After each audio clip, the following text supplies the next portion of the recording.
കൈക്കൂലി കേസിൽ തൃക്കാക്കര നഗരസഭയിലെ ഹെൽത്ത് ഇൻസ്പെക്ടർ നിതീഷ് റോയിയെ സസ്പെൻഡ് ചെയ്ത ഉത്തരവിന്റെ പകർപ്പ് 24-ന് തദ്ദേശ സ്വയംഭരണ വകുപ്പ് പ്രിൻസിപ്പൽ ഡയറക്ടർ ശ്രീറാം സാംബശിവറാവുവാണ് ഉത്തരവിറക്കിയത്. കൈക്കൂലി വാങ്ങിയെന്ന് സമ്മതിക്കുന്ന വീഡിയോ 24 ആണ് പുറത്തുവിട്ടത്.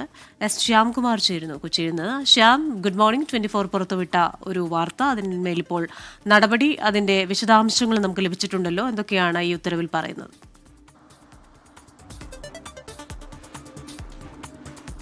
ക്രിസ്റ്റീന, തൃക്കാക്കര നഗരസഭയിലെ ഹെൽത്ത് ഇൻസ്പെക്ടറായിരുന്ന നിതീഷ് റോയ് 8,000 രൂപ കൈക്കൂലി വാങ്ങിയ വാർത്ത, ആ കൈക്കൂലി വാങ്ങിയത് അയാൾ സമ്മതിക്കുന്ന ദൃശ്യങ്ങൾ സഹിതം 24 ആയിരുന്നു വാർത്ത നൽകിയത്. ഈ വാർത്ത നൽകിയതിന് പിന്നാലെയാണ് നഗരസഭയിൽ അന്വേഷണം ആരംഭിക്കുകയും ഇപ്പോൾ നഗരസഭാ വകുപ്പിന്റെ ചുമതല വഹിക്കുന്ന principal director Sambasivarao IAS suspension ഉത്തരവ് പുറത്തിറക്കുകയും ചെയ്തിരിക്കുന്നത്.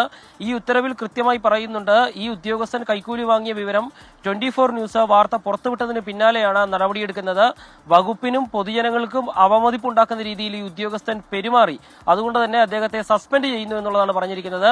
ഏതായാലും നമ്മൾ വാർത്ത പുറത്തുവിട്ടതിന് പിന്നാലെ നിതീഷ് റോയ് എന്ന് പറയുന്ന ഈ ഉദ്യോഗസ്ഥൻ പൈസ കൈക്കൂലിയായി വാങ്ങിയ 8,000 രൂപ തിരികെ നൽകിയിരുന്നു. ഇപ്പോൾ സസ്പെൻഷൻ ഉത്തരവും പുറത്തിറങ്ങിയിരിക്കുന്നു. ശരി, എസ് ശ്യാംകുമാറാണ് കൊച്ചിയിൽ നിന്ന് ആ നടപടിയുമായി ബന്ധപ്പെട്ട വിശദാംശങ്ങൾ നൽകിയത്.